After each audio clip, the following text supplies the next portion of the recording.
안녕하세요. 바이블 꿀링거 프레셔스 루아입니다. 오늘부터 이제 요셉 이야기를 시작하겠습니다. 요셉 이야기 구조를 먼저 확인을 해보면요. A. 요셉 이야기가 시작되는 부분이고요.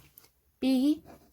야곱이 요셉의 죽음을 애도하는 장면인데, 이게 무슨 말이냐면은 아시다시피 형들이 이제 요셉을 팔아넘기고 아버지 야곱에게 요셉이 죽었다고 하니까 요셉이 무척 슬퍼하는 그 사건을 얘기하는 거예요. 그리고 C에서는 이제 유다 이야기가 중간에 삽입이 되어서 유다가 이제 지도자로 선정된 유다가, 그러니까 그 12아들 중에서 지도력을 발휘하는 그 유다가 이제 2명의 아들을 잃고 다시 2명의 아들을 얻는 그 이야기가 중간에 이제 삽입이 된다는 거고요. 그리고 D는 이집트로 팔아 넘겼던 형들이 그 요셉이 이제 이집트에서 노예가 된 부분이 나오는 거고요. 이 부분에서는 바로의 총애를 얻은 요셉이 총리가 되어서 이집트를 구하는 부분이 바로 E에서 나오는 거고요. F에서는 그 기근 가운데에서 형제들이 이집트의 곡식을 사러 방문을 합니다. G와 G-가 이제 핵심이 되는 가운데 부분인데요. 요셉 이야기 이 전체에서 이 가운데 부분이 주제가 된다고 말씀드렸잖아요. G가 형제들이 요셉의 시험을 통과하는 이야기인데요. 처음에 요셉이 자신이 요셉임을 형들에게 알리지 않고 이제 형들은 자신을 그냥 애굽 총리로만 알고 있기 때문에 자신이 요셉임을 숨기면서 형들이 변화했는지 계속해서 시험을 계속 테스트를 합니다. 근데 그 시험을 형제들이 통과를 하죠. 그랬더니 G-에서 요셉이 그제서야 형제들에게 자신이 요셉임을 드러내는 이야기가 G-고요. F에서는 이제 가족들이 요셉의 초청으로 이집트로 완전히 이주를 합니다. 이제 F에서는 형제들이 곡식을 사러 이집트를 방문했는데 F-에서는 가족들이 이집트로 완전히 이사를 하는 거고요. 아까 E에서는 이제 요셉이 총리가 됐잖아요. 그래서 이집트를 기근에서 구했는데 이-에서는 바로의 총애를 통해서 요셉이 자기 가족을 구하게 되는 거죠. 지금 대기근 가운데서 죽을 수밖에 없는 자기 가족을 바로에게 허락을 받고 애굽으로 데리고 오는 겁니다. 그래서 지금 요셉 때문에 야곱의 일가가 구원을 받게 되는 거죠.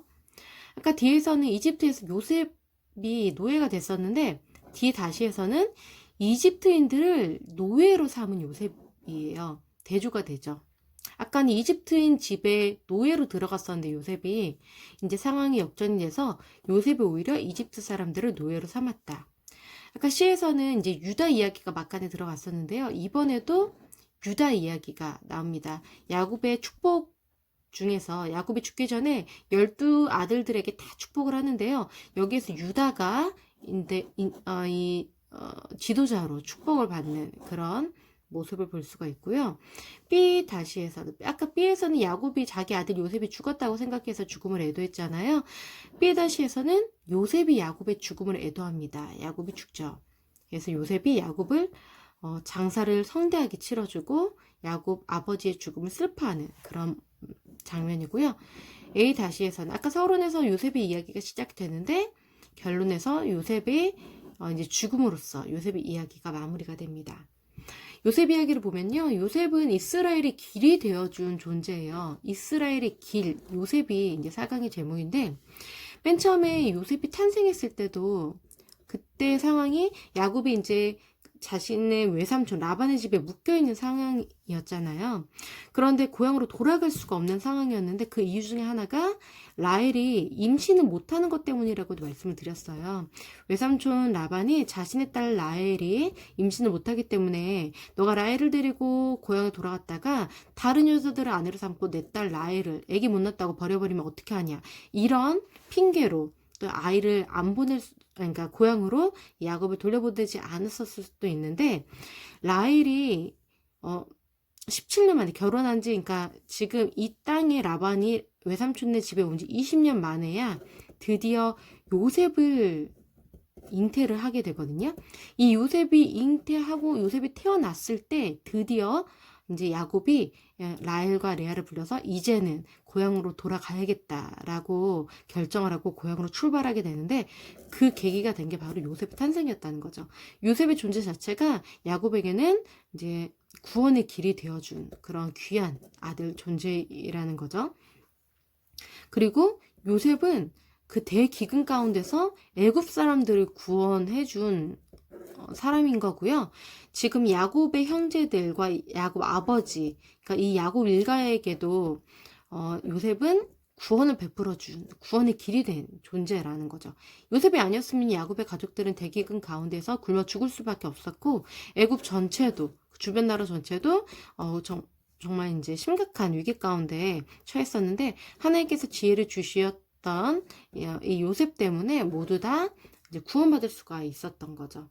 그리고 이제 마지막에 요셉이 죽을 때에도 후손들에게 반드시 하나님께서 그 가나안 땅으로 너희를 돌려보내실 거다. 그때 나의 뼈, 나의 유고를 들고 올라가라 라고 하면서 이스라엘 후손들에게 하나님의 약속이 되어주고요.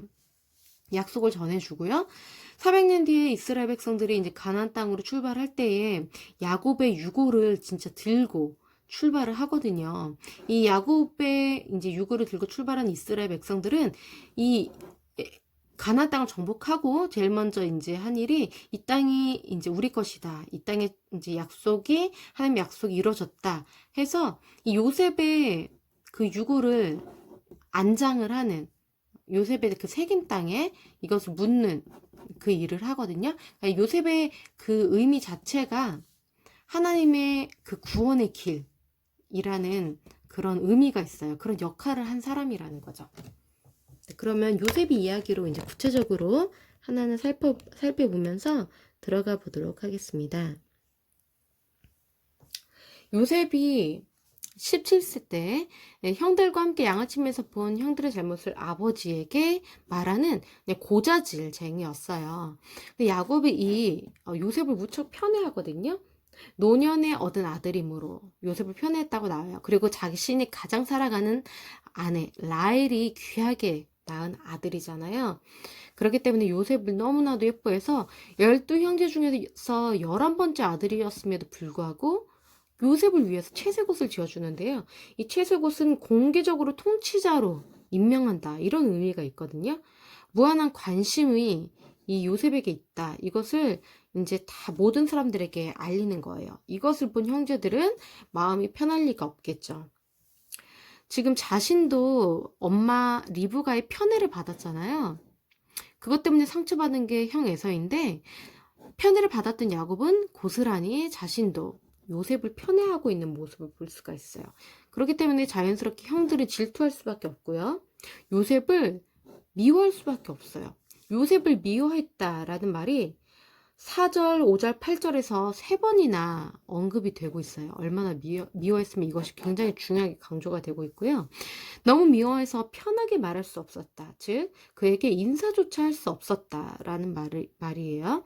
요셉이 고자질을 하고 자랑을 하고 정말 형들을 너무나도 화가 나게 질투에 불타오르게 만들었기 때문에 이제 요셉을 보기도 싫었다라는 거죠.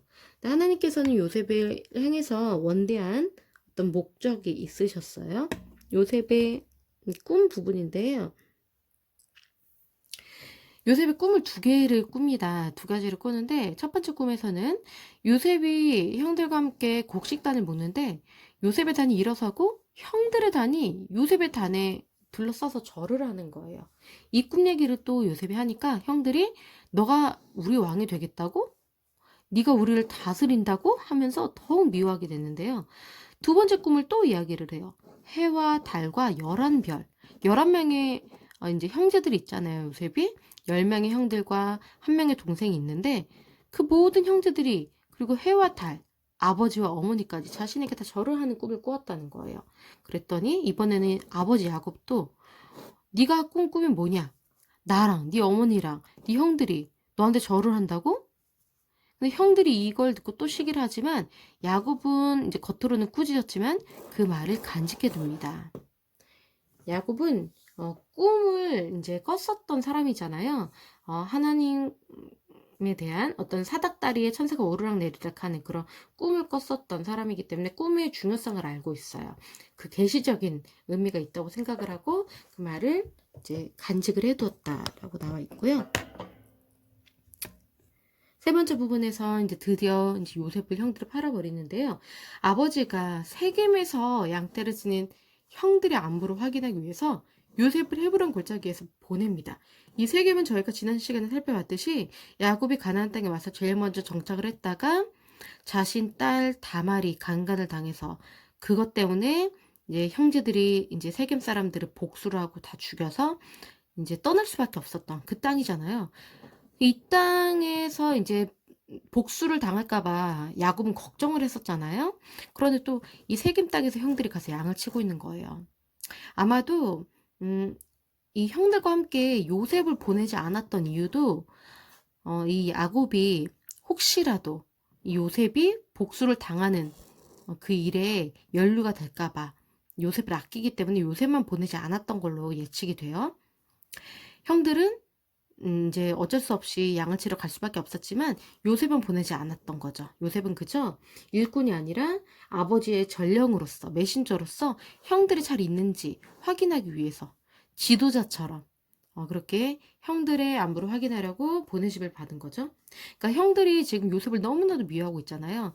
이 지금 야곱은 너무나도 지금 무지해요. 이 세겜 사람들이 우리 형제들, 특히 우리 요셉을 죽일까? 그런 걱정 때문에 보내지 않았었는데 정작 요셉을 더 죽이고 싶어하는 거는 요셉의 형제들, 자신의 아들들이라는 것은 인지하지 못하고 있었다는 거죠. 요셉이 이제 형들을 찾아서 방황하고 있었어요. 왜냐면 지금 세금 땅에 갔는데 이제 없는 거예요. 그러니까 어떤 사람이 형들이 도단으로 갔다 이것을 알려줘서 이제 도단으로 다시 갑니다. 여기서 그냥 다시 집으로 돌아왔어도 됐을 텐데 이 이야기를 듣고 아버지 형들이 도단에 갔대요라고 보고를 했어도 됐었는데 굳이 도단까지 갔다는 거는 아버지가 맡긴 임무에 정말 충실한 그런 요셉의 성품을 또 볼 수가 있어요. 형제를 찾아서 헤매는 자의 모습은 마치 자기 형제를 죽인 가인, 죄인인 가인의 모습과는 정상반되는 충성되게 자신의 형제를 찾아 헤매는 그런 요셉의 모습을 볼 수가 있어요. 그리고 또 하나님이 이제 예비하신 그 상황에 정확한 그 시간과 타이밍을 지금 하나님께서 운영하고 계시다는 것도 제가 확인할 수가 있죠. 하나님의 정확한 섭리 가운데 이 모든 상황들이 움직이고 있다는 거예요. 도단으로 갔다는 거는 아버지 집으로부터 지금 요셉은 더 멀어져 가고 있는 거예요. 형들, 자신을 죽이려는 형들에게로 더 지금 향하고 있는 거죠. 지금 시간이 지체되고 있는 거잖아요. 방황하고 있는데 이 시간이 지체된 것 때문에 요셉이 이스마엘 상인들을 만나서 이제 팔려지는 그 시간과 딱 맞아 떨어지게 되는 거죠. 하나님의 섭리 가운데 이 모든 상황들이 발생하고 있다는 거예요. 요셉이 이제 드디어 형들을 찾아옵니다. 근데 형들이 멀리서 보고 요셉을 죽이자고 서로 의논을 해요. 꿈꾸는 자가 온다. 희롱을 하고 빈정대고 있어요. 우리가 자신에게 절을 한다고 꿈을 꿨던 자가 오는데 한번 그 꿈이 어떻게 되는지 한번 보자. 우리가 죽여버리자. 이렇게 얘기를 하고 있어요. 우리가 그를 죽여서 구덩이에 던지고 악한 짐승이 잡아먹었다고 아버지한테 얘기하면 되잖아. 라고 얘기를 하는 거예요. 그래서 그의 꿈이 어떻게 되는지를 우리가 보자. 그러니까 그의 꿈이 틀렸다는 것을 입증시키고 싶다는 거예요. 그 꿈을 없애버리고 싶은 거죠. 사실 그 꿈은 하나님께서 주신 꿈인데 말이죠.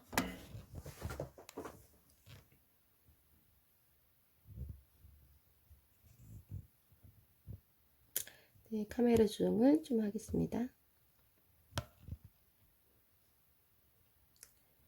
네, 지금 르우벤이 요셉을 구원해서 아버지께로 돌려보내려고요. 형제들에게 이렇게 얘기를 합니다. 그의 생명은 해치지 말자. 피를 흘리지 마라. 그를 그냥 광야 구덩이에 던지고 손을 대지 말자라고 얘기를 해요. 르우벤은 이 12명의 형제 중에 첫째 형이에요. 그래서 장자의 권위가 원래 있는 건데 이 당시엔 특히나 장자권이 굉장히 중요했거든요. 아버지 요셉도 장자권을 얻으려고 형 에서로부터 장자권을 뺏으려고 20년 동안 그렇게 고생을 한 거잖아요. 장자는 굉장히 큰 권리가 있는데 지금 이 장자가 동생들한테 얘기를 하고 있는데 전혀 장자의 권위를 발휘하고 있지 못해요. 동생들의 지지를 받지 못하는 자신조차도 그 권위 있게 말하지 못하는 자신이 없는 맏형의 모습을 르우벤을 통해서 볼 수가 있는데 르우벤이 이제 아버지의 첩, 자기 형제들의 어머니와 동침을 하는 사건이 있었잖아요. 그렇게 이제 사건이 벌어졌기 때문에 아버지에게도 장자로서 인정을 받지 못하고 형제들에게도 장자로서 인정받지 못하는 그런 르우벤이에요. 르우벤은 요셉을 죽이고 싶지 않았어요. 왜냐면은 어쨌든 장자기 때문에 동생을 지킬 의무가 있는 거거든요. 아버지로부터 위임받은 어떤 그런 의무가 장자한테는 있기 때문에 자신이 아버지한테 요셉을 나중에 되돌려 보내야겠다라는 이제 그런 계획을 세우고 동생들한테 그냥 거짓말을 한 거죠. 광야 구덩이에 던지고 그냥 말자. 왜냐면 지금 여기는 마을이 아니라 마을들 사이에 있는 광야 구덩이기 때문에 아무리 요셉의 소리를 질러도 누구도 이 요셉을 구해줄 수 없고 그 소리를 들을 수 없는 곳이에요. 어쨌든 그 르우벤의 말대로 요셉이 형들에게 오자 일단 죽이지는 않아요. 죽이진 않고 먼저 그냥 일단 빈 구덩이에 옷도 벗기고 던져버려요. 채색 옷. 아버지가 임명해준 요셉의 지도권. 그 아버지의 사랑의 상징인 채색 옷을 아예 벗겨버리고 아버지의 임명을 박탈하는 거죠.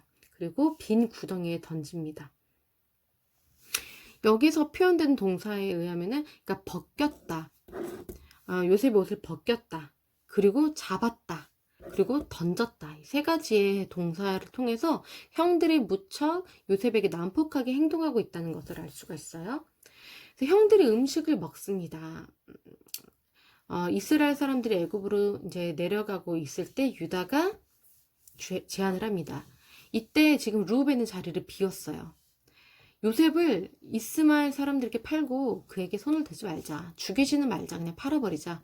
우리 어쨌든 우리 동생, 우리 혈육이 아니냐. 유다가 지금 형제들 중에서 리더십을 발휘하고 장자의 어떤 그런 리더십을 발휘하고 있는 것을 볼 수가 있어요. 형제들이 유다의 말을 청종을 해요. 형제들이 그 말을 청종해서 요셉을 이스마엘 사람들에게 은 20에 팔아버립니다.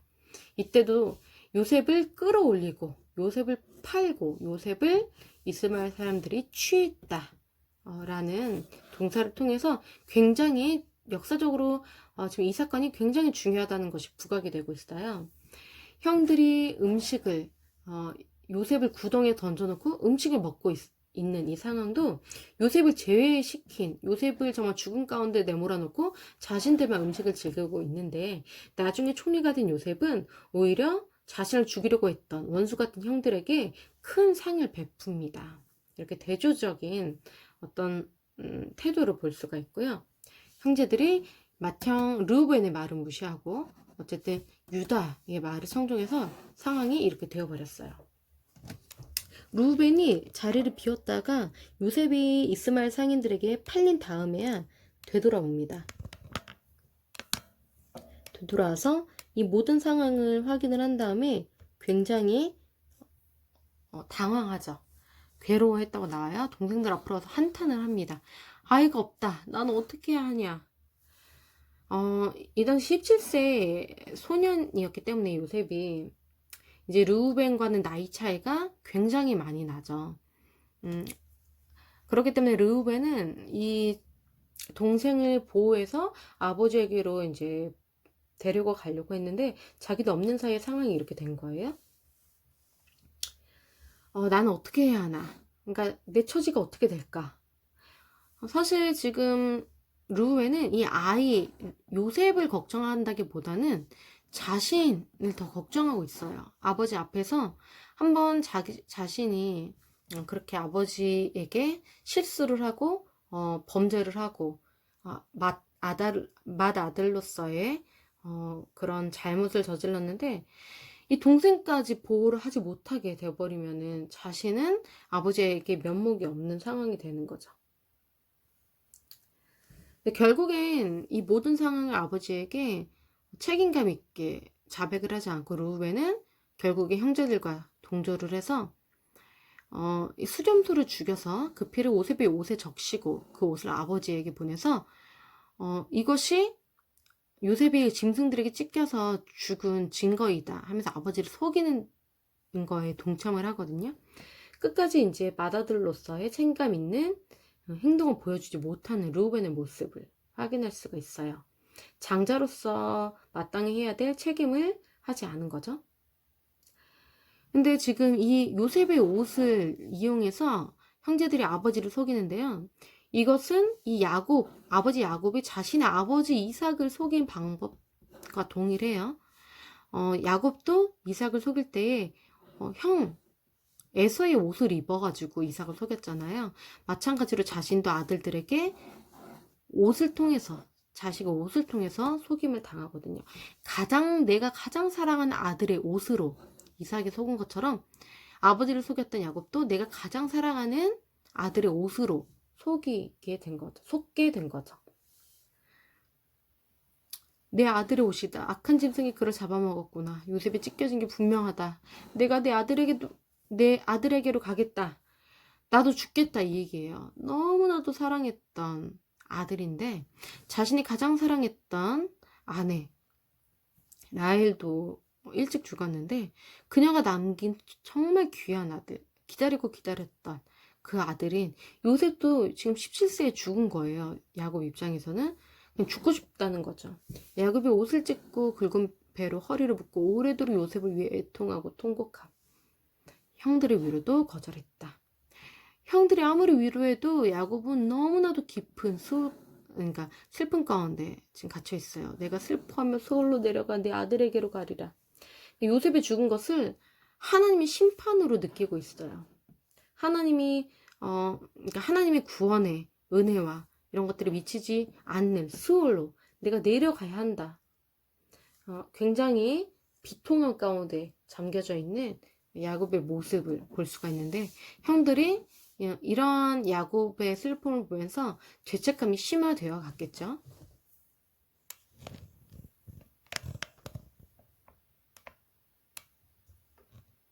유다 계보의 시작입니다.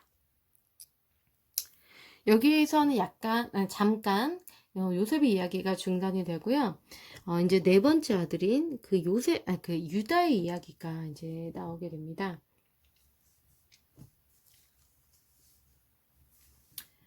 일단 지금 이 야곱의 이야기 한마디 덧붙이고 이제 정리를 잠깐 하고 유다 이야기로 들어갈게요. 이 야곱은 일단 이런 상황 가운데서 굉장히 고통을 당하는 그런 세월을 보냈어요. 이제 하나님의 방법대로 장자권을 기다리지 못하고 자신의 방법대로 이제 장자권을 획득하려고 거짓을 사용했죠. 하나님께도 이제 잘못을 저지른 거고, 이런 행동을 통해서 자신의 아버지에게도 이제 거짓된 행동으로 아버지를 속여서 불의를 행한 거예요. 그리고 또 자신의 자녀에게도 딸이 강간을 당했는데 그거에 대해서 무책임하게 반응하잖아요. 무관심하게 반응을 하고 있어요. 이렇게 불의한 야곱이 20년 동안 그런 고통의 세월을 보내면서 회개하고 이렇게 방금도 이제 이런 슬픔을 당하면서 굉장히 하나님 앞에 자신이 죄인이라는 것을 고백하고 슬퍼하는 모습을 볼 수가 있는데 회개하고 자신의 잘못에 대해서 이렇게 내가 책임을 지는구나 라는 것들을 모든 상황 가운데서 20년의 그런 고된 노동과 아내의 죽음과 아들의 죽음, 가장 사랑하는 아내와 아들의 죽음, 이런 모든 상황 가운데서 결국에 내가 하나님의 방법대로 하지 않고 아버지를 속이고 내 딸에 대해서 내가 비겁하게 반응하고 이런 그동안 자기가 살아왔던 그리고 형제들 그러니까 다른 자녀들을 사랑해주지 않고 자신의 아내 레아에 대해서 신실하지 않고 이런 모든 불의하게 살았던 자신의 인생에 대해서 회개하고 굉장히 이제 책임을 져야 된다는 것들을 자신의 행동에 책임을 져야 되는 것들을 깨닫고 그래서 마침내는 헌신하는 자로 이제 거듭되어져 가는 그런 과정을 거쳤다는 것을 알 수가 있어요. 그래서 마침내는 야곱의 이 자녀들이 야곱이 이 언약 계보를 계속 이어져 내려가고 자신의 12아들들에게 축복함으로써 하나님의 뜻을 이제 깨닫고 알고 그것을 믿고 하나님의 언약을 굳게 신뢰하는 사람으로 거듭되었다라는 것을 알 수가 있죠. 유다 이야기로 넘어가면요. 지금 이제 유다 이야기는 유다는 지금 이제 가나안 땅 계속 머무르고 있는 거예요. 이 가나안은 지금 그러니까 이 유다와 요셉이 12아들 중에서 중요한 역할을 하는 두 아들이에요. 이 유다는요, 가나안에서 지금 예수님의 다시 오실 그 계보를 이어갈 사람인 거고요. 그리고 이 요셉은요, 애굽으로 먼저 가서 형제들보다 팔려간 거지만 하나님의 계획 안에서는 애굽으로 먼저 보내신 거예요. 예수님께서 다시 오실 길을 준비하는 그럴 역할을 하는 거죠. 이 예수님의 계보가 계속해서 이어질 수 있도록 이 이스라엘의 형제들이 죽지 않게 거처와 양식과 살 수 있는 환경을 제공하는 것들을 요셉이 마련을 하러 하나님께서 요셉을 먼저 보내신 거죠. 이 유다와 요셉이 형제들 중에서 중요한 리더의 역할을 하고 있다는 거죠. 유다가 가나안 여인을 보고 취하여 세 아들을 낳습니다. 이 여자는 이름이 나오지는 않아요. 그러니까 아내로 정식으로 공식적으로 결혼했다는 말이 나오지 않아요. 취해서 데리고 동침했다. 그러니까 성욕으로 시작한 진지하지 못한 관계 같아요. 이 여자는 가나안 여인이기 때문에 더욱더 진지한 혼인 관계가 아니었던 거죠. 왜냐면은 아브라함이 자신의 아들의 이삭을 절대로 가나안 여인과 결혼을 시키지 않으려고 40세 늦게까지 기다리게 하면서 결혼을 결국엔 동족과 리브가와 시켰고, 이삭도 동족과 결혼을 시키려고 이 야곱을 외삼촌 라반에게로 보낸 건 거예요. 그렇다면 야곱도 이제 아들들에게 요구하는 거는 이 가나안 여인들과 결혼하면 안 된다는 것들을 자녀들에게 요구를 했을 텐데, 이 유다는 그냥 가나안 여인을 보고 동침해서 아들을 3명이나 낳은 거죠. 언약 가족과 상관없는 결혼인 거예요. 족장인이 야곱이 맺어준 결혼이 아닌 거죠. 벌써부터 이 유다 그리고 이 형제들이 가나안 문화에 동화되어 가고 있다는 것을 볼 수가 있어요. 지금 아버지가 이제 요셉을 보냈던 지금 이들이 정착하고 있는 헤브론이 여기 있으면은 가나안 지금 이 유다는 혼자 지금 떨어져 있어요. 여기서 지금 가나안 여인이랑 결혼해서 3명의 아들을 낳고 있는 거거든요. 아버지로부터 지금 좀 떨어져서 살고 있어요. 유다가 이 장자애를 다말이라는 또 가나안 여인과 결혼을 시킵니다. 근데 이 다말이 이방 여인이잖아요. 그런데도 사라와 리브가를 잇는 그런 믿음의 족장 계보에 포함이 되는 겁니다. 다말이. 근데 여호와께서 이 애를 악하셔서 죽이세요. 이 유다가 어쩔 수 없이 그 당시 풍습에 의해서 형이 죽으면 둘째 아들이 형수랑 동침을 해서 이제 그 씨를 형의 자식이 있게끔 해야 되는 게 이 당시 풍습이거든요. 그래서 이제 자신의 둘째 아들을 이제 이 다말에게 주어서 동침하게 하는데, 둘째 아들이 이 씨가 자기 것이 되지 않을 줄 알고 이 형수가 아들을 낳아도 내 아들이 아닌 거예요. 죽은 형의 아들인 거예요.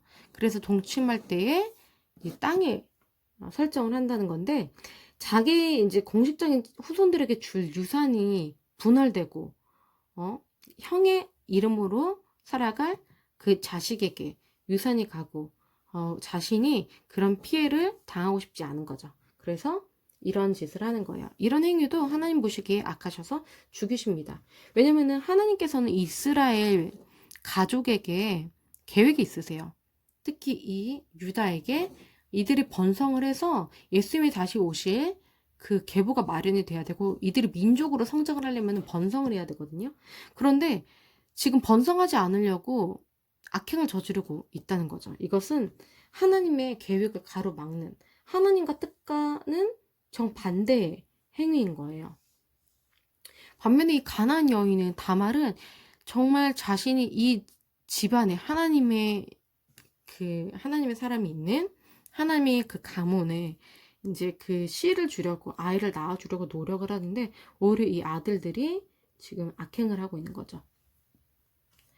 유다가 자신의 셋째 아들 이 셀라까지도 죽을까봐 며느리 다말에게, 셀라가 아직 어리니까 일단 친정에 가서 기다리라고 얘기를 하거든요.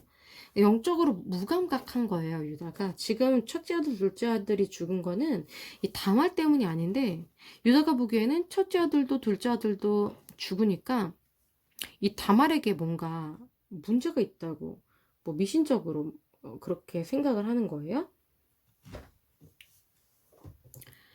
유다가 아내가 그 가나안 여인이 죽었어요. 유다가 친구랑 함께 양털을 깎으려고 딥나로 왔다가 이제 딥나로 오는데 이 다말이 이제 이 딥나가 친정이었던 것 같아요. 이쪽이었던 것 같은데 이 사실을 알고 과부옷을 벗고 너울로 옷을 가리고 몸을 휩싸고 딥나 길 곁에 에나임 문에 앉아 있었습니다. 이것은 지금 다말이 창녀처럼 그 당시에 가나안의 성소, 가나안 신을 섬기는 그 성소인 신전의 소속으로 일하는 창녀들이 있었거든요. 그 행세를 한 거예요. 유다가 이제 다말을 그러니까 이렇게 한 거는 셀라가 컸는데도 자기를 그의 아내로 주지 않는 거예요. 그래서 꾀를 낸 거죠.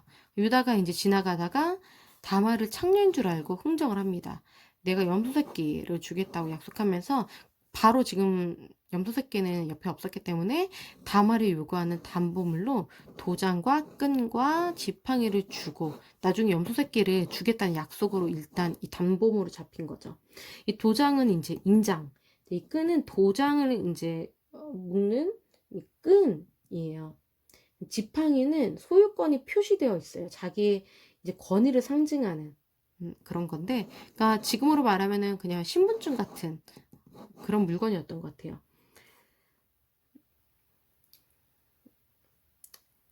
그래서 이것을 맡기고 동침해서 다말이 임신하게 됩니다. 다말이 이제 다시 의복으로 갈아입어요.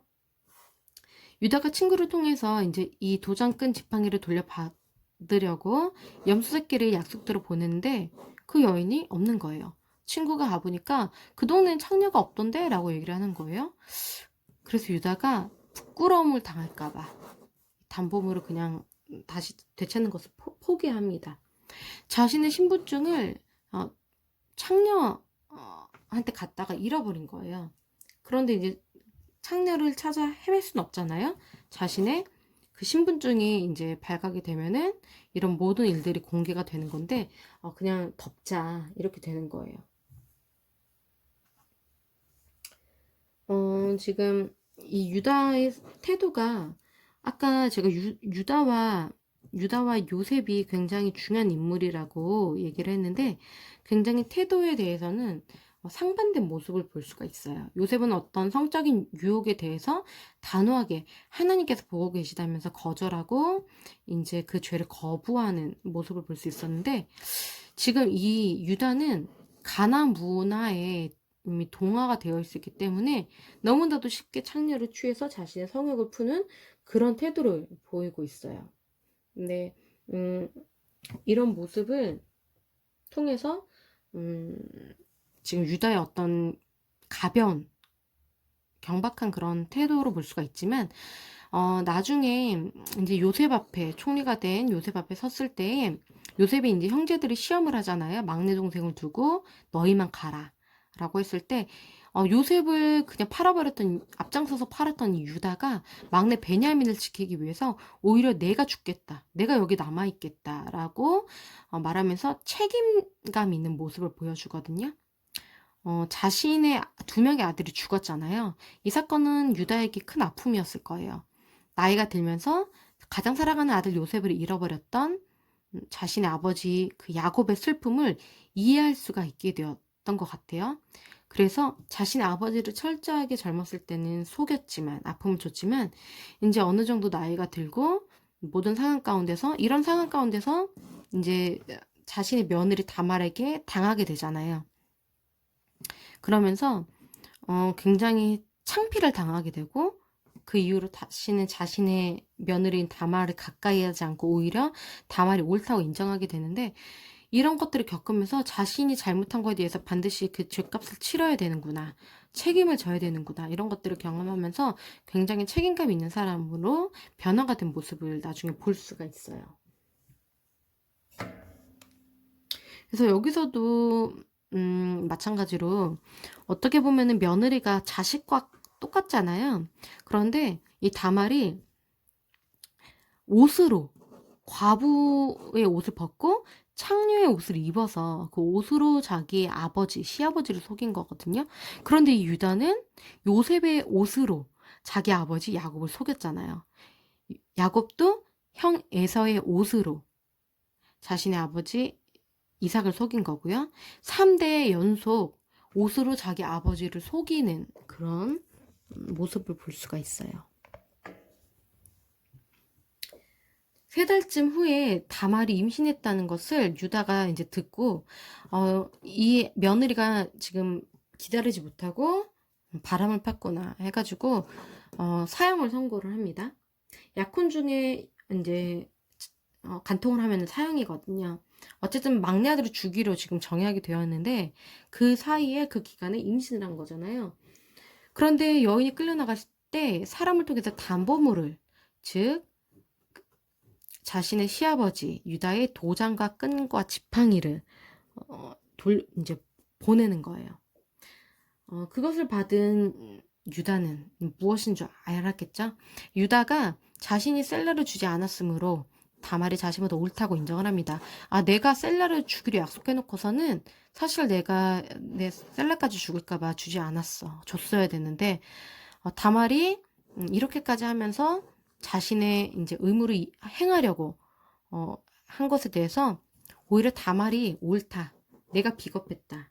라고 인정을 하고 그다음부터는 다말을 가까이 하지 않습니다. 다말은 하나님이 이 가문에 맡긴 그 언약에 충실한 여자였어요. 충실한 행동을 다한 거예요. 책임을 다한 거고요. 하지만 유다는 하나님께서 이 가문에 번성하라고 하신 번성해야 될 의무를 주셨는데 그것에 무책임하고 방관을 했다는 거죠. 그러니까 자신의 집안을 위해서 위험을 감수한 이 죽음까지 불사한 이 며느리에게 할 말이 없는 거예요. 이 다말은 이스라엘의 이제 흡수가 된 가나안 여인이 된 거죠. 마치 나중에 등장하는 룻과 라합처럼 이 3명의 여자는 예수님의 계보에 등장하는 유일하게 등장하는 이방 여인입니다. 그리고 이제 다말이 쌍둥이를 낳아요. 이 쌍둥이를 낳았다는 거는 하나님께서 이제 번성의 어떤 그 복을 주신 건데 이 믿음의 여인을 통해서 유다가 2명의 아들을 죽었었는데 다시 2명의 아들을 얻게 되는 거예요. 먼저 손이 나온 아이에게 이제 산파가 장자라고 홍색실을 메었는데 다시 손이 들어가고 아우가 먼저 태어났어요. 산파가 너가 왜 터뜨리고 나오느냐? 터뜨리고 그러니까 퍼져나가다라는 거거든요. 그래서 이 아이의 이름을 베레스라고 합니다. 복을 이어가다라는 뜻이고요. 손에 홍색실이 있는 형의 이름을 세라라고 씁니다. 그러니까 먼저 손은 나왔지만 그래서 장자가 됐지만 사실 뒤늦게 태어난 거긴 하죠. 마치 그 에서를 연상시키는 붉은 죽을 먹는 형 에서를 연상시키는 홍색실을 맨 형 세라를 볼 수가 있는데 야곱의 탄생 스토리랑 좀 비슷하죠. 유다의 계보가 야곱을 이어간다는 것을 여기서도 좀 가늠할 수가 있어요. 구속사를 계속해서 이어가는 유다의 그 계보. 이제 다말이 나중에 이 아들을 통해서 계속해서 이제 이 계보가 이어나오거든요. 지금 이 모든 이야기를 통해서, 그러니까 이 지금 유다 이야기는 아마 요셉을 만날 시점이었던 것 같아요. 유다가 이제 원래 무책임했었던 유다가 이런 사건들을 통해서 책임 있는 자로 변모하게 되어 간 것 같아요. 그러니까 요셉을 자신의 동생을 지키지 않고 팔아버리는데 앞장섰던 이 유다가 자신의 이제 자신의 며느리 다말, 자신의 자식에 대해서 무책임하게 이제 방관했던 그런 행동에 대해서 이제 이런 사건들을 통해서 자신의 행동에 책임져야 된다는 걸 깨닫고 베냐민을 자신의 목숨을 내놓고 책임지려고 하는 사람으로 변화가 됐다는 거죠. 그래서 이러한 모든 이야기를 통해서 믿음은 악에 좌절당하지 않는다. 믿음은 악에 좌절당하지 않는다라는 메시지를 좀 확인할 수가 있어요. 그러니까 하나님의 언약을 가로막는 이런 유다와 다른 형제들의 신실하지 못한 그런 악행에도 불구하고 하나님은 믿음 있는 한 약한 이 여인, 그것도 가난한 이방 여인의 믿음을 통해서 마침내 결국에는 하나님의 언약을 이렇게 상상치도 못했던 방법으로 이루어 가신다라는 거죠. 네, 오늘은 여기까지 하고요. 다음 시간에 계속해서 요셉 이야기를 이어나가겠습니다. 감사합니다.